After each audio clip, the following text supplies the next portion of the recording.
Mark Podcast. Shrimp on the barbie. Shrimp on the barbie. Do you respect that? That's corruption. I could make a fake snake. You do not pee in the pool. You do not pee on the barbie. All of myself is clean. Broadcasting from an apartment overlooking a bikini barista stand, ladies, gentlemen, and everyone in between, welcome to the Hard Mark Podcast, a show where I, Eric Donaldson, wrestling fan of nearly 40 years, introduce one match per episode to my co-host who has never watched wrestling. We talk about the backstory, we watch the match, and then we rank that match on our ever-growing list. The purpose of the show is to see what happens when someone who's never watched wrestling is introduced to its most notable matches. And without any further ado, my authentically stem-celled co-host, Flying Ryan Murphy. How you doing, Ryan? I'm fine. I bet you could benefit from stem cells. I mean, with your shoulder and I know you like to say how your ankles are like fully healed and like talk them up, but I bet your maybe stem be a cells, better like co-host on the podcast too. You know, I wasn't gonna go with it. I was just talking physically. Just physically. Yeah, physically, yeah. I think you could benefit. We could all benefit from stem cells. Everybody. Right. No, and like when we do shoot from the apartment overlooking the honeybee hive. The honeybee hive. Are other retired athletes from other sports doing stem cells? I'm assuming so, right? It can't just be a wrestling thing. I think a big one was what's his name from the Colts, the quarterback who Peyton retired. Manning? No, he's the Andrew Luck? Yes, thank you. Okay. I used to hate that guy because he was like Russell Wilson was in the midst of him. Oh. But yet he retired. I think he did some stem cell stuff over the pond. Oh, I think a lot of the wrestlers have been going to like, is it Colombia? It's somewhere in like Central America to do these stem. Costa Rica? Costa Rica? Somewhere in that general vicinity. But I know Kevin Nash. What? What are they going for? Just like, stem cells. I know, but like, what is their like target to? What are they trying to fix? Like everything, like their joints, everything. Like they're fucked up. Like these old wrestlers are beat to shit, and like it's pretty pricey. Oh yeah, I think that if you're a celebrity, they'll probably cut you a deal so that way you're doing like advertising for them and saying like I went here, yada yada. But I would presume. The reason that these wealthy former wrestlers are doing it is probably the reason because like stem cell research seemed to be a big thing in like 2004. That's when you heard about it. It was like very controversial, Right. And then I don't know how much is to really advance and what you can do with it. So like I don't know what is it. It's pretty sick. I think it's made a huge difference in guys that were beat up. Like Kevin Nash was famously having like tearing his quad in the ring. Like that happened to him a couple times. He's been able to like help. Yes, has been able to help with like recovering and stuff like that. Rey Mysterio's knees are like put together with silly putty at this point. I think he got stem cell injections when he was kind of away from WWE for a while. Damn. So like a lot of guys have been doing it, and from what they say anyway, it's been like a huge way of like rejuvenating and like alleviating pain and just like helping with mobility and stuff. It kind of sucks, but like when these things fall off, the like kind of like political like when they sit there and they're very controversial, you hear a lot about it, but then when they stop and it's working, you don't hear as much about it. Sure. Like, if I wasn't in the wrestling space, I don't think I would ever hear about stem cells since like the South Park episodes about them. To go back to Christopher Reeve for a moment. But a little bit of other wrestle news before we get into our match here today. Did you hear about the ESPN deal? No. Okay. I don't think I did. I've heard some new stuff about Netflix. What did you hear about Netflix? There's a new show out on that. Oh, WWE Untold? Yeah. Most people hate it. Oh, it's not that good. Okay. Well, I never watched it, but... That's fine. No, I'll take... Fine. It's supposed to be an inside look at the writer's room of WWE, but, they're not showing you anything that they don't want to show you. Gotcha. Most people are saying, like, it's probably, like, mostly correct, but, like, at the end of the day, it's all furthering their agenda of what they want you to think is happening. So. I do not know what's going on with ESPN, so So WWE and ESPN, they signed a deal. So WWE is officially going to be on the sports network. That was horrible. $1.6 billion over 5 years. Jesus Christ. So, as far as how this impacts the show, Logan Paul is going to be all over ESPN. Oh yeah, Logan Paul is going to be right there. It's going to be a Jake Paul Logan Paul tag team all over SportsCenter. Well, didn't MMA sell to Amazon? Paramount, I believe UFC. Is it Paramount? It's Paramount. Mm-hmm. So they sold to. So we got a couple. Okay. Yeah, but WWE, holy fuck. So the most tangible effect that this has on our program is it's going to be a huge fucking pain in the ass for me, potentially, to get access to just do stuff for the show if it's a WWE thing. So basically, it used to be when we first started this program all those years ago, over half of a decade at this point in time. I believe in 2019 they were still operating on the WWE network, which you could subscribe to at the low price of $9.99 per month, and you got access to everything. They had every pay-per-view, they had every episode of Raw and SmackDown. So literally, if I wanted to show you Steve Austin doing a thing, I would just have to go to the network and pull it up. Since then, they signed a deal with Peacock where everything was then found on Peacock, and it was mostly fine. There were certain things that started getting edited out that they didn't want to have representing their company, like Roddy Piper wearing half black face. Actually, it wasn't even black face, half black body at WrestleMania 6, and stuff like that would start getting edited out of stuff. And I think they could have caught that before. In theory, yeah, but they didn't. But and now their whole library, so they've kind of taken a cue from the NFL. So the NFL, as I understand it, I'm not super religious about following football, but as I understand it, seems like the NFL's you have to subscribe to this service and watch this thing on this, and it's just splintered across all these different services, basically so that way they can make all sorts of deals and maximize their revenue. That's what WWE is also doing now. So pay-per-views are going to be on ESPN, although they won't be. You mean you're going to buy the pay-per-view from Disney, I guess? So ESPN just launched their $30 a month thing. I don't know if you've heard about this. Is that an app where you can watch ESPN for $30 a month and you get all that Monday Night Football and probably you get everything they offer, right? Yeah, and there's probably more stuff that they're only offering. Fuck them. Fuck ESPN. Oh, sorry, my alarm's going off. That was good timing. I was about to go on a fucking rant. You still can. Yeah. Fuck them.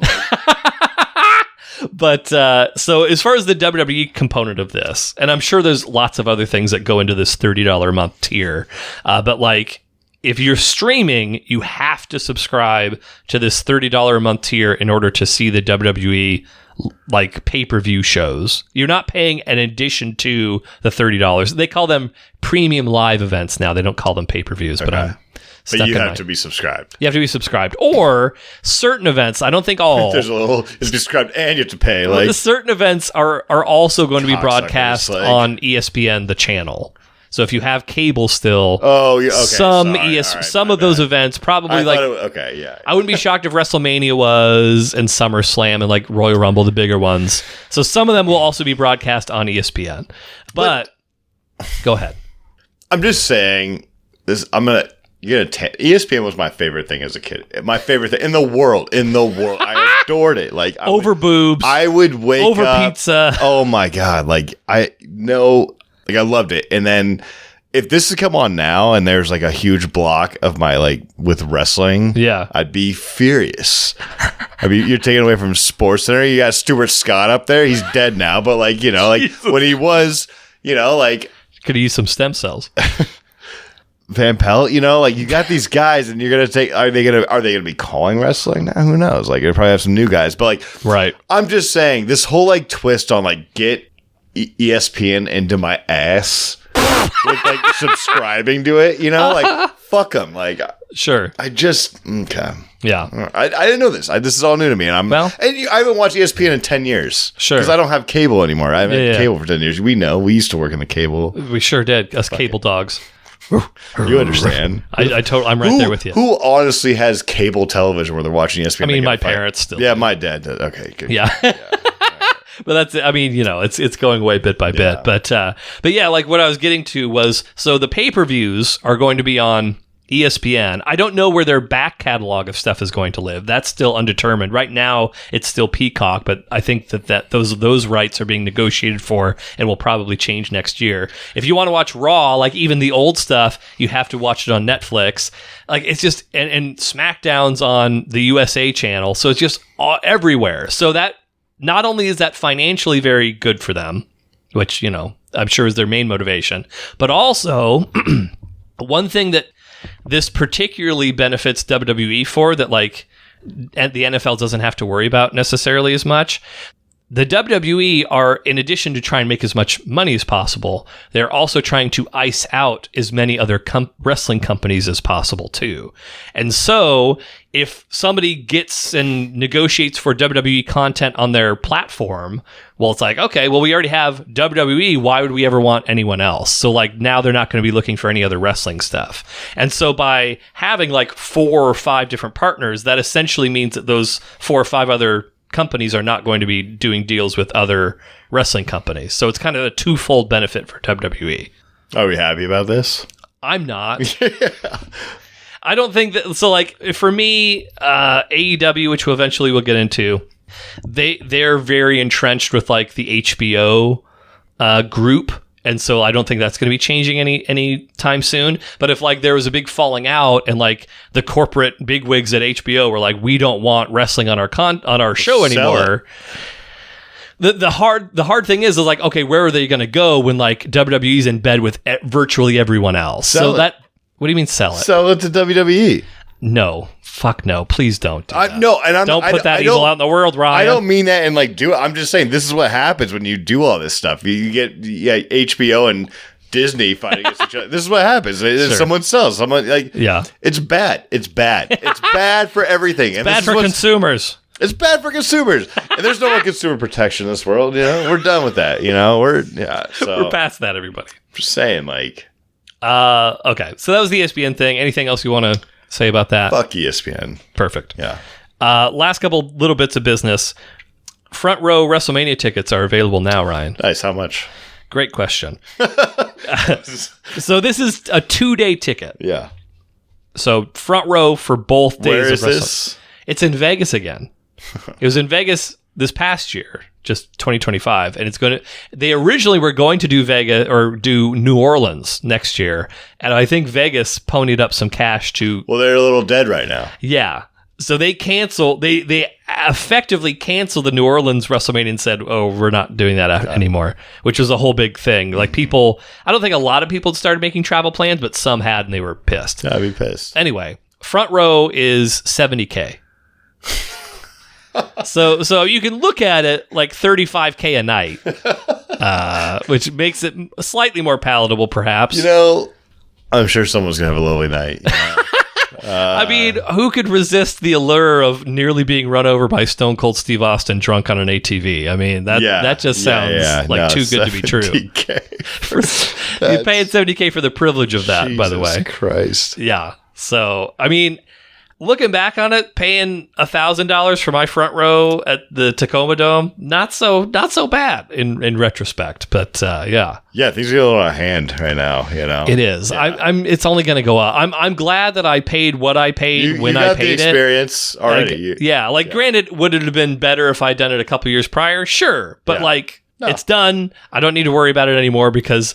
I think wrestling as a whole is probably going to start charging a lot more. And I mean, sure, WWE front row seats for this kind of thing, right? Like, I mean, usually you're going to get people with money coming to front row seats for anything, right? But like, sure. Is it drawing that kind of attention or like people like who are there? Is this just straight celebs sitting in the front or like who is dropping this kind of cash? Influencers? I don't know. I mean, even the cheap seats are going for hundreds of dollars. That's what I'm saying. Like, so you're like who is That's a lot of money, especially when things are pricey. Yeah, I mean, time will tell. It feels like the tide is starting to turn back against WWE for a multitude of reasons, but one of them would be how much they are fucking gouging their customer base. So we'll see what ends up happening with it. But crazy, yeah. People are for sure. I mean, when you're charging people $300 to $400 for like nosebleeds, that's ridiculous. Well, that's what I'm saying. Yeah, how do you get the? I mean, and that's kind of the whole thing with like the WWE is like you kind of have to like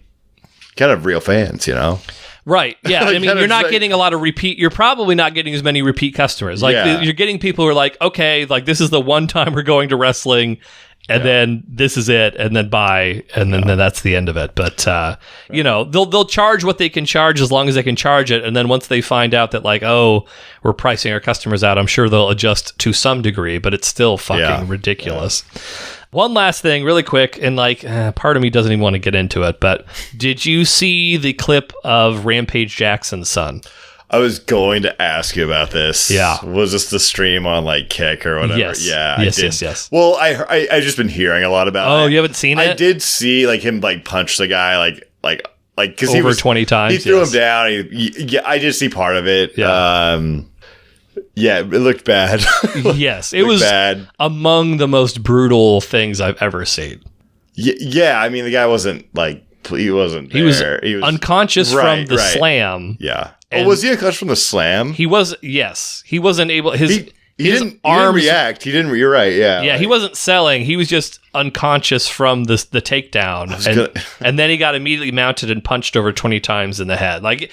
The video's out there, obviously, but if you haven't seen it, I don't know that I'd like recommend seeing it. There's a whole like another thing, and I see clips of this like pop up. This is kind of how I saw this whole thing. I didn't know what was going on, but like there's this whole streaming underground like weird shit. Sure. So this was on Kick, right? Or I believe it was streaming primarily on Kick. Yeah, this wasn't a big event or anything, right? Like no, this is an indie show. These guys are like the kid who runs it is like 24 years old. He's like, fuck, dude. Like now I got like. It's kind of a disgusting layer of the internet that this is on, like yes, and and like a bunch of the videos have been taken down in the immediate aftermath of it, and obviously more has come up since then. But like the very first version of it that I saw was like an hour and a half stream of him like arriving at the venue and like talking to the guys backstage, and like eventually got whittled down to like the moment where he jumps in the ring. But it was like over an hour of streaming to like get to that. Well, point. That's what they do, yeah, right. Which is fucking bizarre to me. But I mean, I have better things to do with my time. Than watch someone like go eat dinner and like go to a wrestling there was show some stuff on there too that I saw like that he even like apologized to Rampage's, I don't know his name, like Rampage's son, Raja Jackson. He the guy like apologized like for what, I don't know what he did. There was something with I didn't see the thing. I heard it referenced, but there was something about like a beer can or like I think it, from what I heard anyway, it was like a total like nothing kind of interaction, but the wrestler thought that Raja Jackson was like another wrestler, and then when he realized that he wasn't, he like apologized several times, and then that's kind of what I and then somebody got in his ear and basically said, hey, you can get a receipt on him when he's in the ring later without the guy knowing about it. And so there could be other people besides Raja. Well, you think you think he's going to go to he fucking should. Oh, 100%. But like, how these things play out. Like, I mean, I don't know how much cash Rampage has got these days. Like, you know what I mean? Like, he was a big star for a very fleeting moment in time, but like, who knows how good he is with his money. Now he's streaming on Kick with these fucking losers, and he's like saying, oh, did you see what your son is? Yeah, right. There was a streaming You're video not even at the match. Right. It was Rampage eating dinner, getting a call while being streamed about what's happening with his son, which... What fucking hellscape are we living in? I forgot. I was going to bring that up. I didn't know if you follow that world. I just get the guy just basically. Is he up? He's in the hospital still, but he's back up. He's out of critical condition, I believe. He was in critical condition. Yes, he was stable but critical condition. Like there was. I don't know. He almost died. Like that. Fucking dude should get brought up on attempted murder. 100%. I mean, and you don't have to like. You could just, if you don't believe us, and you think we're just being douchebags, you should find the just clip. Watch the clip. Yeah, and like, It was so the independent promotion that was running it was like basically a wrestling school. And so and you can tell that because the place that he went to was like a wrestling school that also runs shows with the students. Okay, yeah. And so you can tell that because when Raja Jackson gets in there and he's like pounding away at this dude, fucking nobody does anything to help. The referee is like, what the fuck's going on here? He's just watching. They also tapped him out. Like, yes. Like eventually, after the 20 punches to the head, he counted him out. Wrestler. Oh, yeah, he did pin him. Yeah, I forgot about that. Yes. He fucking pinned the guy. It was, so like these are very inexperienced dudes. If they had been more, Kick was hosting this. Yes. If people who knew what the fuck they were doing were in the ring, it's not like he might have still gotten taken down, but I think like the other guy in the ring would have for sure. I think you're right. Rolled in there and they did get in there at some point. Eventually, but it did take him a long time. And you're right. I think a more experienced wrestlers would know like this, or the referee or somebody. Somebody. But one last thing because we've got a lot to get into. So that independent company, that wrestling school, was affiliated with WWE in a very small capacity, but WWE has started doing like their own they call it WWE ID. So like, if you go to one of these schools, you'll be in our system and we have first opportunity to take a look and potentially sign you. And like they pulled that immediately from that school like the next day after all this shit went down. So wrestling. Yeah. Anyhow, really quick, Ryan. Mm-hmm. I know I've made some adjustments to the order of things over the past 5 episodes or so. I'm sure that's going to continue to happen here and there. I also know we've had a couple of stinkers over the past matches. Couple of stinkers. I personally don't love it when we get to summarizing the match and there's nothing to talk about besides punches and kicks. But I believe that we're turning the corner with today's contest. Okay. Occasionally, I'll be throwing in some horrible matches for flavoring purposes, but from what I can see, we've got some quality content planned coming up. So with that in mind, let's go back to Japan. What? Japan could be good or bad. Yeah, I know you didn't love Vader and Stan Hansen. Yeah. Despite the eyeball.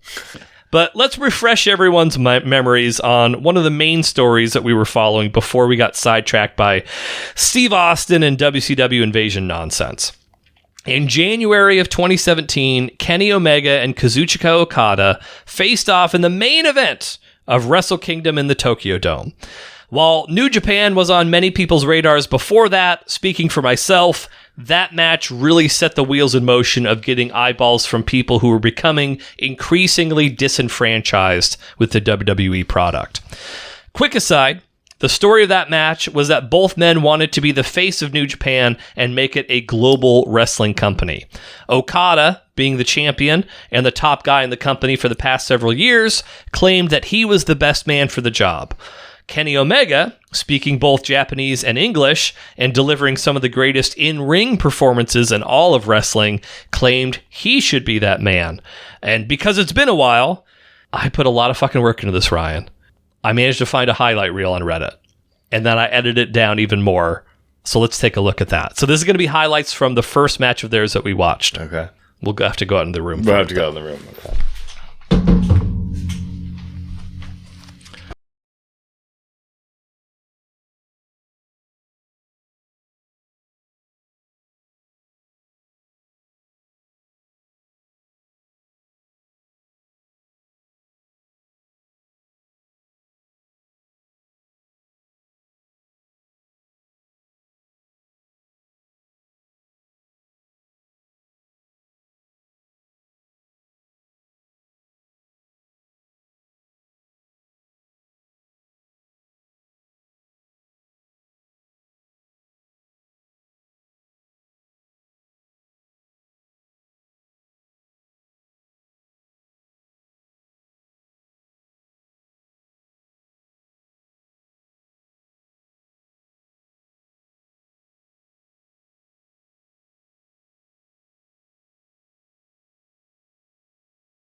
So as we just saw, Okada successfully defended the IWGP Championship in a 45-minute classic.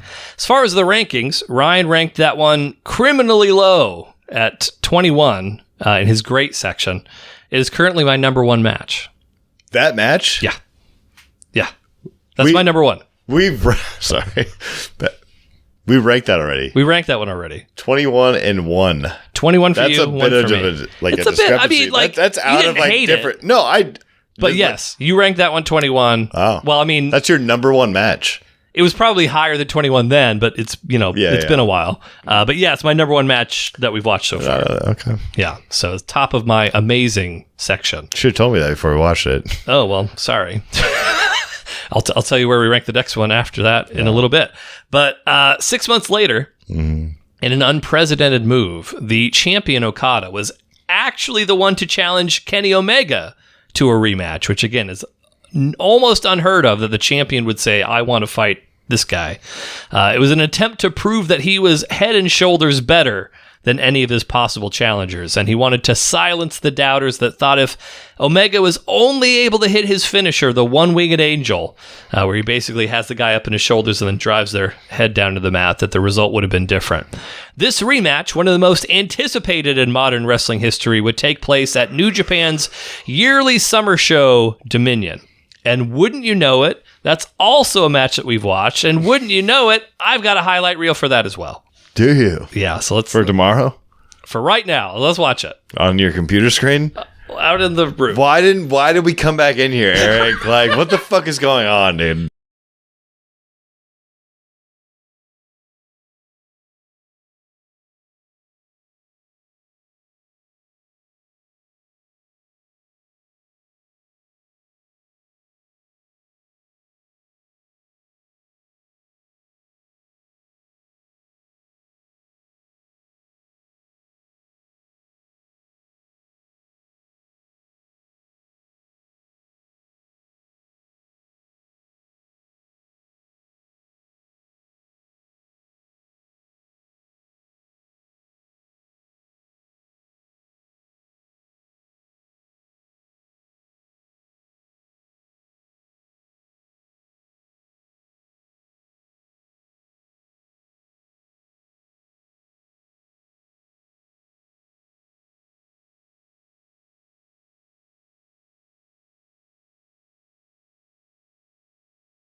All right. So that was the highlight reel of Omega Okada 2, which ended in a time limit draw. Yep. Really quick. You're gonna think that I'm smelling my farts, that I'm up my own ass. I don't care. I'll just say it anyway.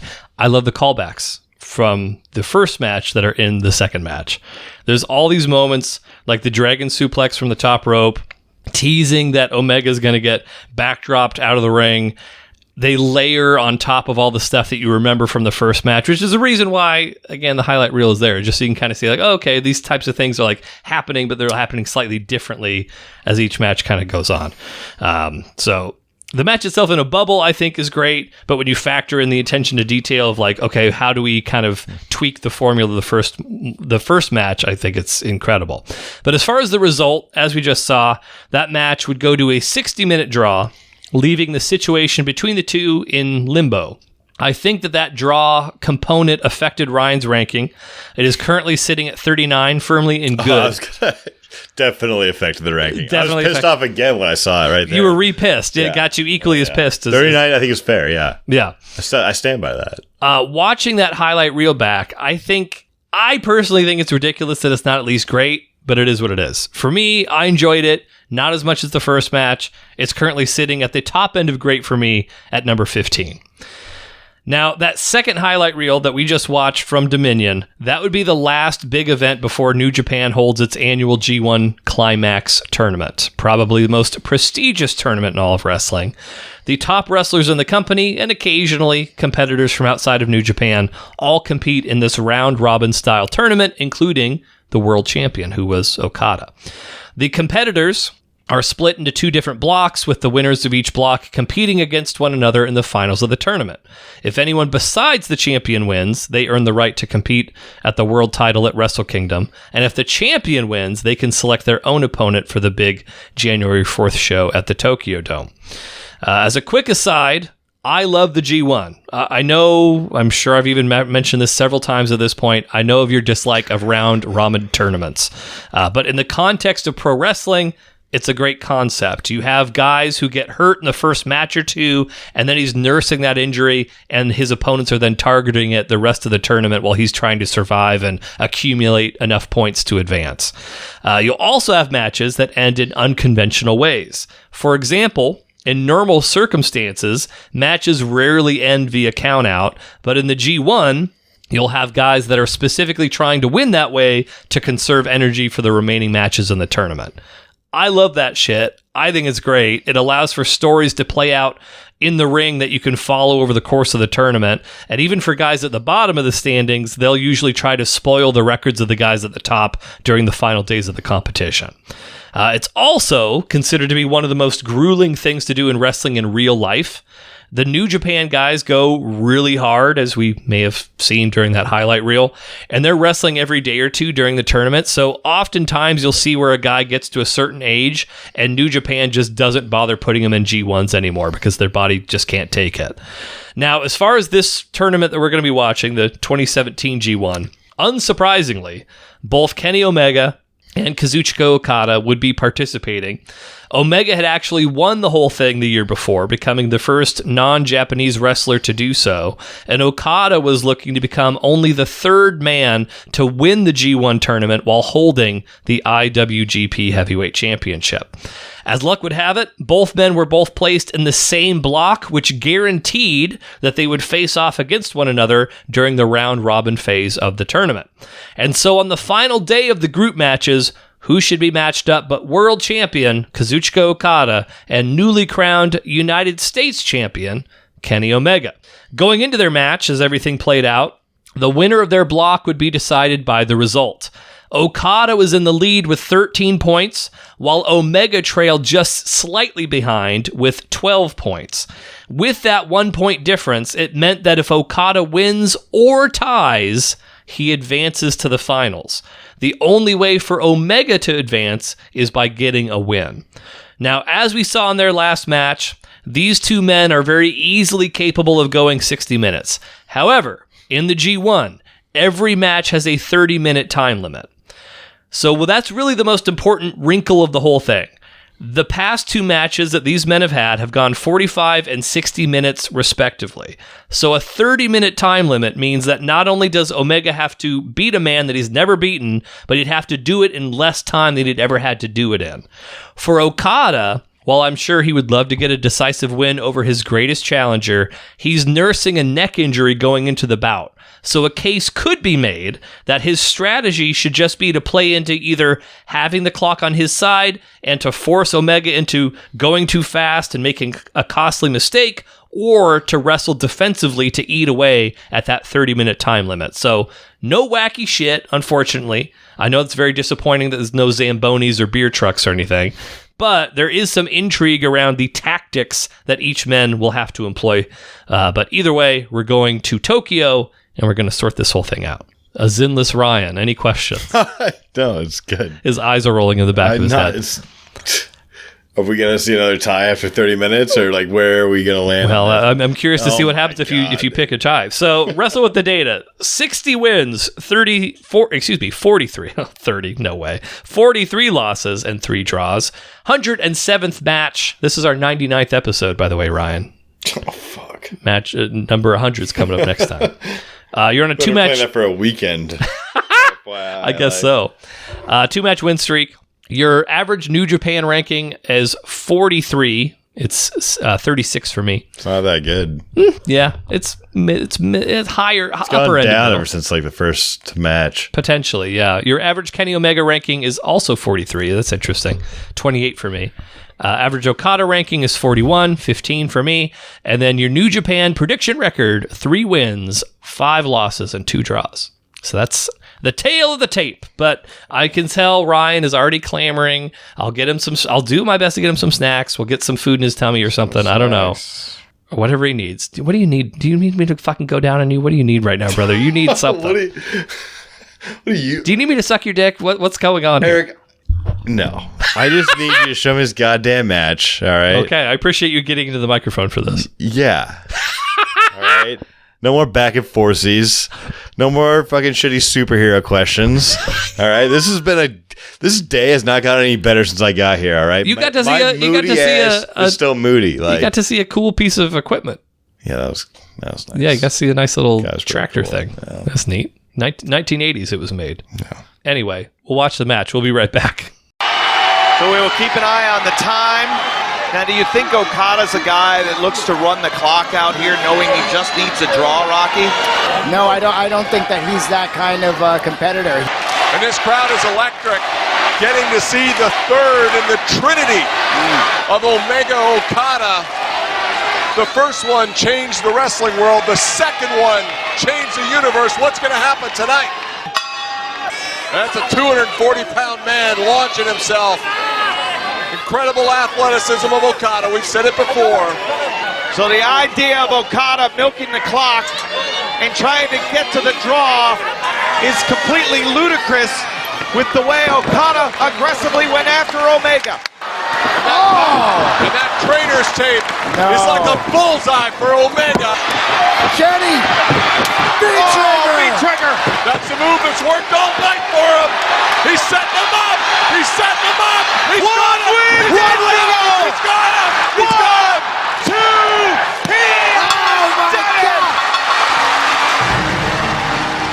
Why would I prolong this any more by talking about your fucking ankles? It's time to get... Apropos of nothing. We're back. We just watched Omega Okada 3. Yeah. G1 tournament. Ryan, what did you think of the match? Great match. But high flying moves. Great. Under 30 minutes. Arguably your favorite part of the whole thing. Man, Ryan, it's like pulling teeth. Yeah, he's not having a good time this episode. Like, did you just refer to yourself in the second person? He? Fourth person. Uh-huh. Yeah. So anyway, we watched the match. Ryan successfully predicted Kenny Omega, even though kind of you thought, like, we talked about it, and like I explained I'll give it to them. I re-explained the rationale for why you made the original pick, but you thought you picked the other guy. Well, yeah. You thought you were picking Okada, but when you were like, "Oh, Omega won," and I was like, "No, Omega lost." I won't even accept this win. I'll accept it, but I won't. But I won't dwell on it. Like, I won't dwell on this win as a victory for me. Like, but I'll accept it. Yeah. A 3-match win streak as of this. 2.5. Oh, okay. Got it. Now I understand. Okay. Well, we'll see if you can set a new record, and we'll see if you change your tune. That's not even close to my record. My record is high. I think it's like 7. 7. I think 7's the max. Is it? I thought it was way higher than that. No, you've hit that like 3 times. Yeah. Oh, that's pretty good. But and then you accuse me of cheating. Well, if I break that, don't let this little like mishap. I'll bring it up. I'll bring it up. Let's go to the notes. Yeah. Kenny Omega out first with the United States title. He's one thing I always liked about Kenny Omega in New Japan is, so he was affiliated with the Bullet Club. Anytime that fans were wearing Bullet Club merch, he would always give them the little too sweet hand gesture, like they touch tips. Is that a gun thing? Do you actually want this story? It's just Bullet Club. I'm just wondering, like, one of the founding members of the Bullet Club was a guy named Machine Gun Carl Anderson. Well, no, so it's Machine Gun Kelly. No. Oh, did he? I think Machine Gun Carl Anderson might predate Machine Gun Kelly. I'm sure he does. It's close. Got it. Okay. But yeah, so Bullet Club, I don't know specifically because of that, but like I'm sure that played a pretty large factor into it. But yeah, so Bullet Club, they would like too sweet one another. It was like kind of their secret handshake. And so fans that are wearing like Bullet Club shit, he'd like specifically find them and too sweet them. And then if other fans were trying to too sweet him, he'd like see like, oh, are you wearing Bullet Club stuff? You're not? Oh, no too sweets for you. Which, I don't know. Fun little wrinkle. Yeah. Anyhow, Okada out second, clad in gold. We talked about that robe. What a robe. If only you were wearing that while bottomless, looking at the bikini baristas. I haven't been there, Eric. Making big messes. Doesn't matter. I can't see it from my apartment. On your big windows. Your cat batting away at the jizz drizzling down the window. This is disgusting. And I will have none of this. I will have none of this in my life, Eric. What's the grossest thing your cat has done with your jizz? Are you done? I need to get some I feel like you've out taken of something. Yeah, like you've seen me tonight, and you've been waiting to just fucking go off. You pop off Queen, like, all right, like the grossest thing done with my jizz, dude. Insane comment right here, dude. Like, but I bet there's a real answer to my jizz with my cat. I contain my jizz when it needs to be contained. All right, there's no like. Do you jerk off with your cats around you? I don't have cats, first of all. Have you ever had cats? No, I've never owned a cat. Oh. In my entire life. Even as a child, my parents never had cats. No dogs either? Yeah, dogs growing up. Jerk off with the dogs in the room? I was a little kid. I wasn't like you, just like jerking at pulling out until dust shoots out or whatever the fuck happens when That's you're 7. not what I said. That's not what I said, Eric. I'm asking clarifying questions, all right? I've extrapolated. And I'm pretty sure that, like, confetti shot out of your 7-year-old penis when you were tugging on it. Nothing shot out of my penis. Nothing. Oh, Okada out second. Okada's neck's all taped up. He's got a neck injury. We knew that going We knew that. And if you didn't know, his neck's all taped up. But yeah, we got a hot start. Both guys know we don't have a whole lot of time to do it. We realize, and it's really drilled home by the commentary, which, quick thoughts. Commentary? Yay, nay? Nah. What? Really? I really liked the commentary. I really liked it. Nothing about this match was great, dude. Okay. All right. And the other shoe drops. Anyway, I thought that the commentary did a great job of, like, because, like, you know, I even said... Did you? Yes. And I even set the stage ahead of time. Like, Okada's hurt, but he's got the point lead on Omega. He could wrestle a defensive match, eat away at the clock, and then, like, just kind of advance that way. Within the first 5 minutes, the commentator tells you, oh, the way Okada's wrestling, he's not going for a 30-minute draw. Like, that's very clear. He almost got 30 minutes out of it. Yeah, I think it went between 20 and 25, somewhere in that range. Close. But, like, they basically just dispel the notion of, like, oh yeah, okay, the way he's wrestling, he's trying to win the match. He's not trying to go for a draw. Like that, they illustrate that. Who would ever go for a draw? Except for, I know it happened. Was he going for a draw the second match? No, but he got a draw. Yes. Yeah. So he's not no one goes for a draw. Listen, I know that your brain's not functioning without your Zens, but I fucking told you the whole story of the fucking match going into it was that Okada has 13 points in the tournament. Understood. And Omega has 12, which means that if there's a draw, they both earn a point. And Okada advances without having to win. You did say that. And so that's why he would go for a draw, is because he can advance in the tournament without having to win. Okay. I'm sorry.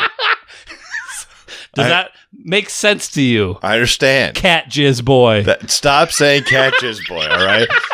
Call me Cat Jizz Boy one more time. I'm shutting this down. And this will not be the social media clip for this week. I promise you that. Going to leave with the headphones on. You know?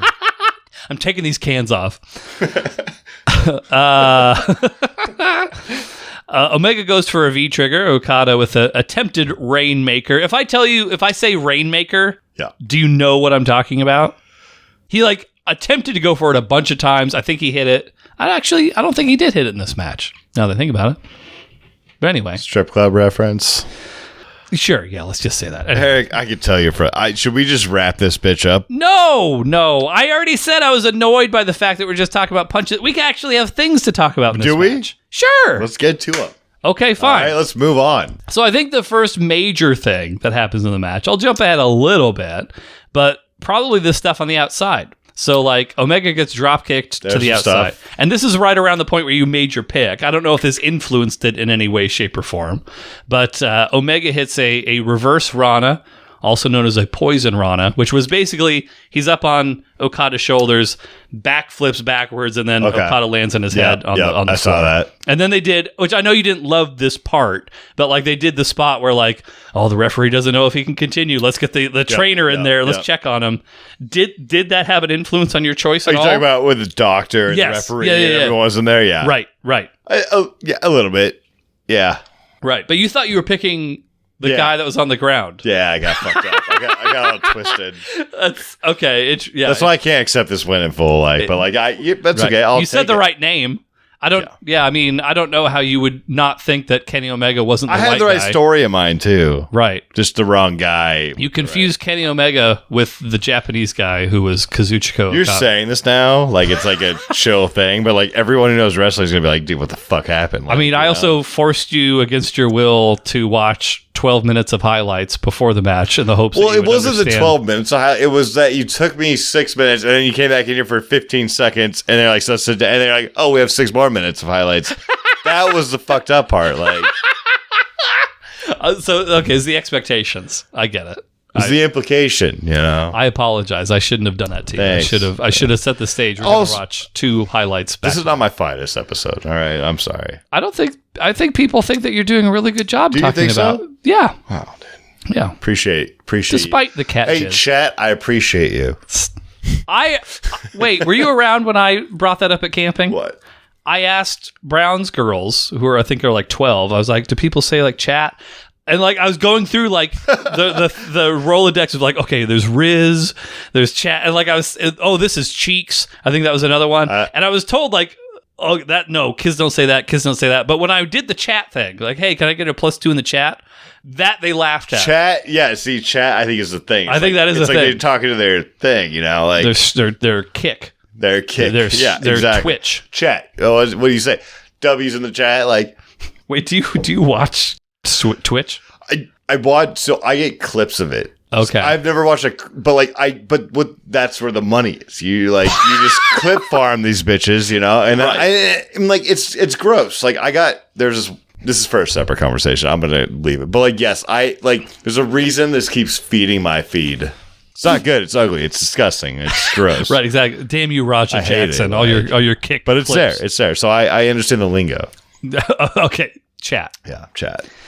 Oh, here we go. Okay, yeah, Poison Rana. And before that, too, again, I know you didn't love it, but there is the big crossbody where Okada leaps over the barricade and like dives onto Omega, and you were like, oh, I that seemed fine. That seemed comfortable because Omega basically just went backwards into a row of chairs, and you were like, I would do that. I mean, like I've seen a lot of wrestling now. Like that looks like the most comfortable. Like. It seemed like a relatively comfortable. Relative to others, yes. Yeah, for sure. Yeah, I understand. Yeah. But, basically Omega, fast forward to the part with the trainer and the referee and whatnot, Omega shoves over the trainer and basically rolls Okada in. It's like, hey, if you're going to stop the match, stop it. If you're not going to stop it, we're going to keep going. I'm going to finish this thing. On God. On God, no cap. But it's you, Eric. Thanks. Really. I do what I can. But you also, one other thing, you were not a big fan of the crowd. Initially, anyway. I don't know if your tune changed towards the end. I think Japanese crowds, to your point, are pretty good, and they just take some time to kind of warm up. Yeah. I didn't love this crowd in particular, but like, okay. It's not Japanese crowds in general do like pretty fucking well. Like, I'll give them that. Like, sure, but this is definitely one of those examples of pretty quiet to start, and then right around, I don't know, maybe the 15-minute, 20 mark. Were they that? They were still sitting down at the end. I don't ever see Japanese crowds stand. They never stand. They're always, and like, honestly, having been to a number of wrestling shows in Japan, I've been to one. I know. I'm not. It's so nice that they just sit the whole time. I don't know. When you're on the floor, there's inevitably some big, fat, stinky guy, like a row or two in front of you, that when he stands up, like, I guess I can't see shit. Fuck me now. So yeah, like being seated and still being loud is nice. And no signs. No signs. Goddamn. Okay, if I'm at a place where I'm rooting for someone, right? If I'm not standing up, that means there's not enough action going on. You know, like that. There's not enough I don't know if I remember you standing up at the wrestling show I took you to in Vegas. I didn't. Probably. Except for the one time you were wandering out of the bathroom. Catch me in 2001, Eric, at the Mariner game. I'm going to tell you this because by the time we actually... Yeah, I'm going to tell you this. You made the broadcast. What do you mean? That wrestling show that we went to. You remember how you wandered out of the bathroom when your fucking feet were all busted up? Yes. And then you were like, oh shit. You started like filming? Yes. I saw you. You saw it on the screen? TV. They recently started putting up the old pay-per-views, and I was like, "Oh shit!" Like rebroadcast? You didn't see me on the screen at the stadium. No. Like on the. Oh shit! You made it onto the TV, dude. I had that video, and I found. How did you were there? I saw Ish, and I saw Devin. The only one that didn't make TV was me. No way. Yeah. Was I in that little like thing where they were scrapping in the middle of the bathroom? I saw you pull your phone out, and I saw you almost fall over. Can you clip that or something sometime? Yes. I just want to see it because I have the video where I'm like it's my POV. Right. Yeah. And I'm like, dude, you made it. In fact, you made it twice. I saw you one time, and then like. I thought it was funny, and I actually took a picture and I sent it to Devin. I was like, "Look," because you're making a funny face. Your body, your whole body language. I thought I was gonna get fucked. I was like, I just recovered my ankles. Like now I'm gonna get stampeded. Like you know, like I'm done. I'm cooked. It's true. No, I can see the fear in your eyes very briefly. But you made it on twice. I saw it like at 5-10 minutes apart from each other. No rush. Do this whenever you can. I know you're a busy guy, but when you can, if you can clip that'd be sick. I would like to do my best. But for matches that Ryan was not physically there for and did not make it on camera for. This one. So, oh man, one of my favorite moves of the whole thing.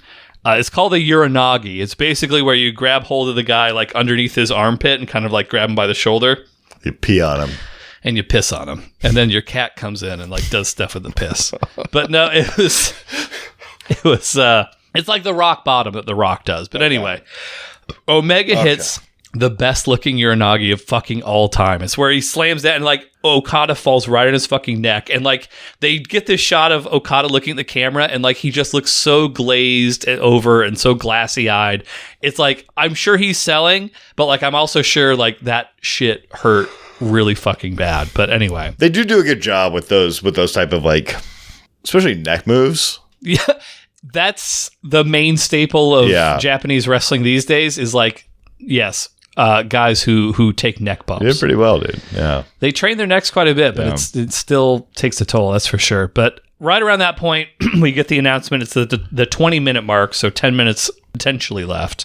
But Omega, he keeps going for that one-winged angel where he kind of gets Omega up on his shoulders, Okada up on his shoulders. I pulled a Ryan. But Okada, he keeps countering. Despite my impressiveness, I think one of the main counters that sticks out in my mind was Omega has Okada up on his shoulders, and then Okada's like punching away at Omega's head, trying to fight out.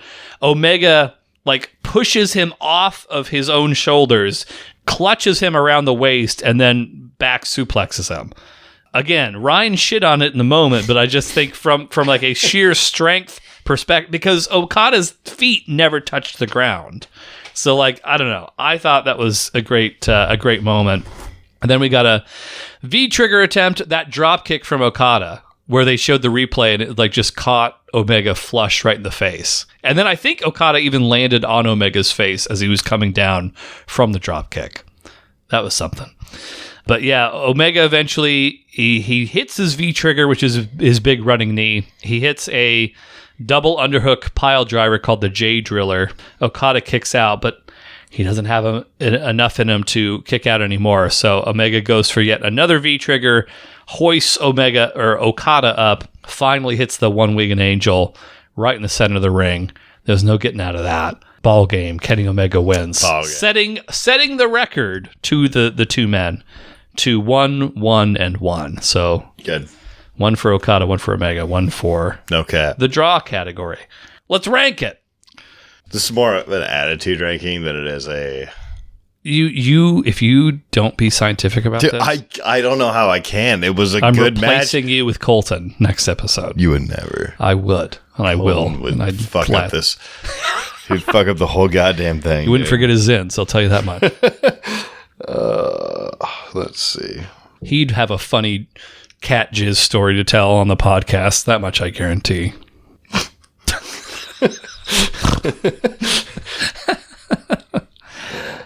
Oh man, is your ranking impossible for you to see? Or is it just me? Because it's in like fucking black. No, I just have to find the Jarred Mark podcast.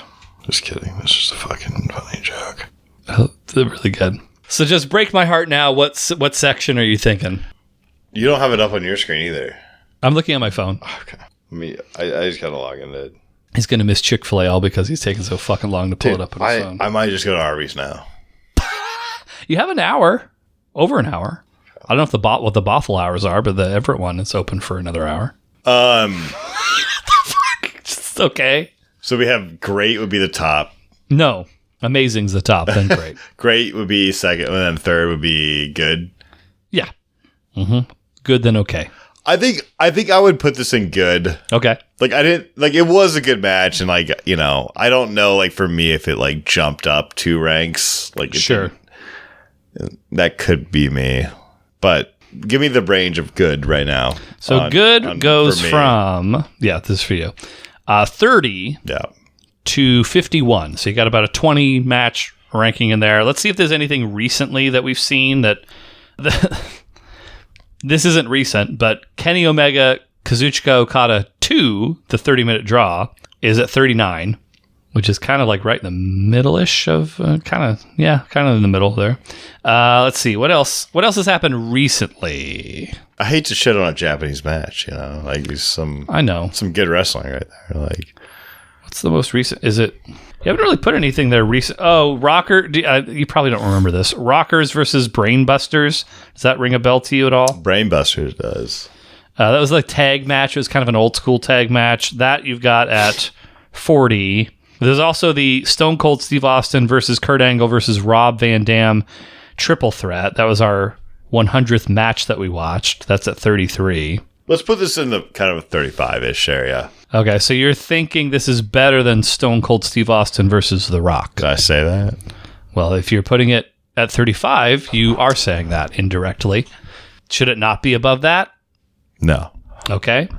Next is Royal Rumble 1992 at 36. Yeah, we should be above that. Okay, so new 36 for Ryan. Got it. Thank you. Deal. Thank you for making a fucking commotion as you put your phone down.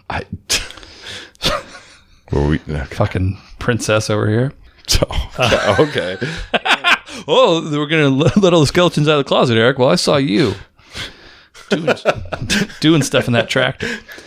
Okay. The main thing I was trying to think about while we were watching is, did I like this better than the last match that they did or not? Okay.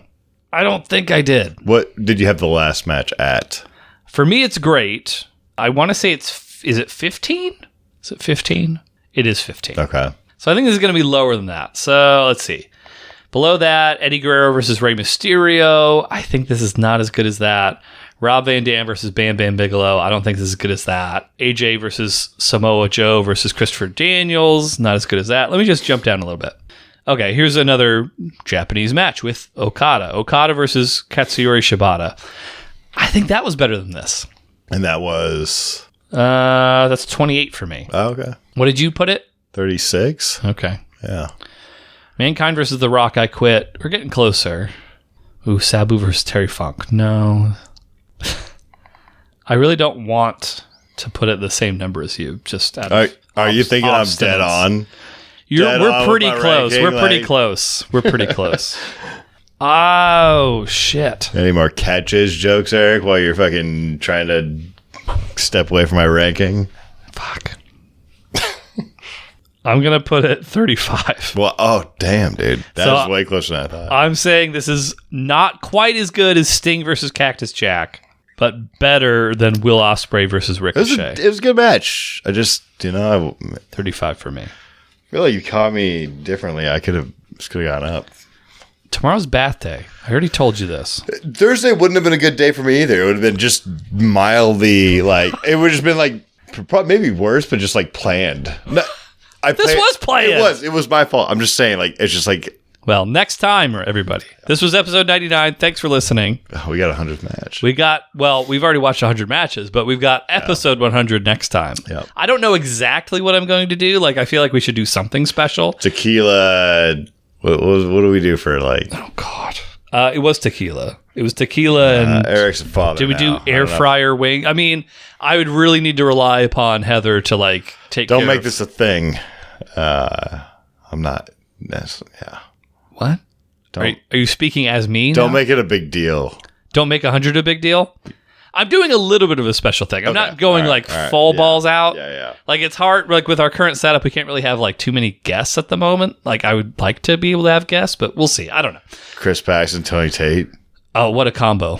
What a combo. Chris Paxton, I think I've talked about this on the show already, but Paxton is, like, my dream guest only because of how much he really fucking thinks so less about wrestling regarding. Yeah, I saw the guy. I was like, now I got. I get it. Like, I just want to show him he's wrong. I just want to prove to him how wrong he is. But anyway, what are you doing? Sorry. Thank you. Fucking shit. Eric's Wisdom Tree. I literally, this is one of the proudest moments I've had at work. I literally Babe Ruthed my hiccups on a work call. Did you call it? I called it. I called my like shot. Before they even happened? No, how would I know that I was going to have hiccups? No, I had hiccups. I had hiccups, right?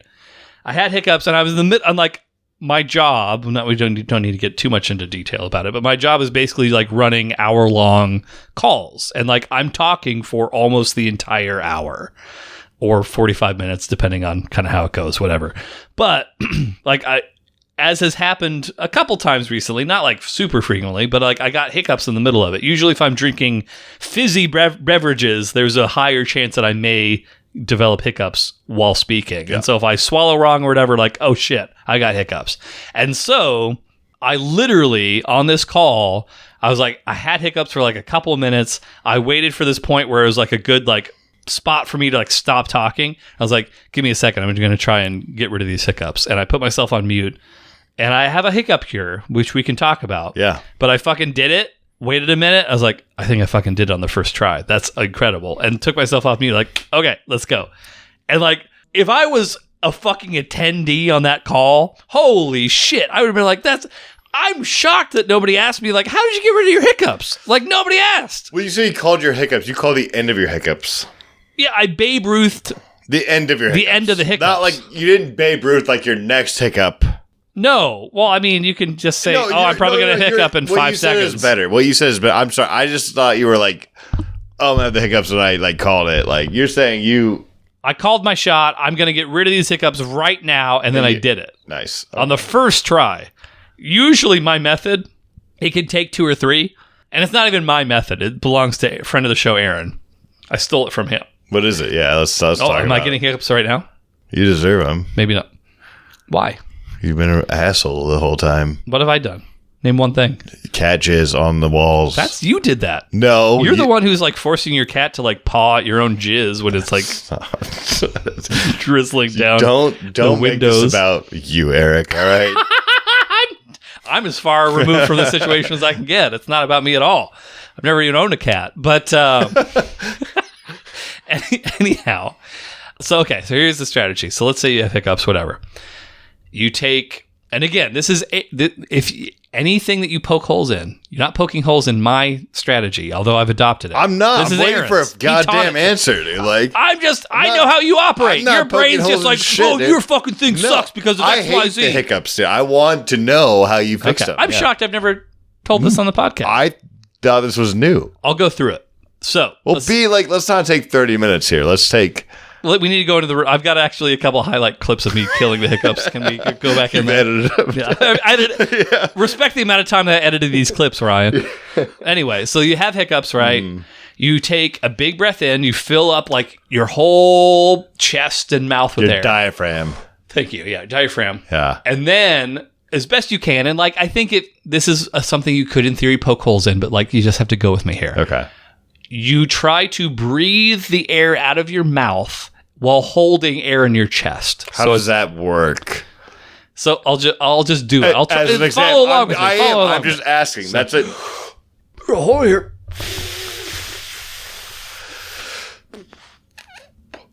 And then when you reach that point where you feel like you still have air that you're retaining in your chest, but you've blown the air that you're having in your mouth, you take 3 big drinks of your drink. Like consecutively. So it's like 1, 2, 3. That's what gives you the hiccups. That cures it. That's what I did on the call. Does it have to be water? Just like, can it be anything? I think it could be anything. I've done it with beer. It's fine. That sounds... I think, is that what gives you, like, carbonated drinks give you the hiccups? And like, especially big gulps at rapid pace. This sounds like the anti-hiccup cure. I mean, hey, next time you have hiccups, try it. Do you have a better cure, Ryan? I don't know, and you're right. Yeah, if you put me upside down, I'll do a headstand, and then you have to spit in my butthole, and then that usually gets rid of my hiccups after the 4th spit. Didn't say anything got rid of my hiccups, Eric, all right? But then when I start coming, you have to get the cats in. Yeah, if you fucking want to, dude, feel free to spit in my butthole, Eric. I'm just... Yeah, go ahead. Is that what it would have taken to get you in a better mood, Ryan? No, God, dude, there's nothing... I don't know. I offered to suck you off, and you said no, so I'm at a loss. At the beginning? That's what would have made a difference. If you just were bothered to remember my TikTok handle, maybe this would have gone differently. But anyway, like I'm offering that up to you. That's a free piece of wisdom. I think you're wrong. Okay. I think you just have weird hiccups or something like. Proof's in the fucking pudding, brother. So is it? Where's the pudding? In my dick. I've done this several. I did it at a camping trip one time. Like, not my own camping trip, but like someone else's that I was attending. I didn't know this person. She had hiccups. I was like, I know a hiccup cure. She was like, really? I was like, yeah. And then I had her do it. Yeah. Cured it. It works. I've been doing this for like 10 years now. I mean, if you're going to call friend of the show Aaron's integrity into question. I'd never. You know, well, I love friend of the you show. kind of are. You're saying it sounds like bullshit. So, well, it's the way you're like taking over this like method, and see, I knew you were going to do this. See, this is how you always fucking operate. Just like, what can I say to like tear apart his thing, so that way I make myself feel better. Fine, dude. Like, I own a PlayStation 5, and my cat loves my jizz.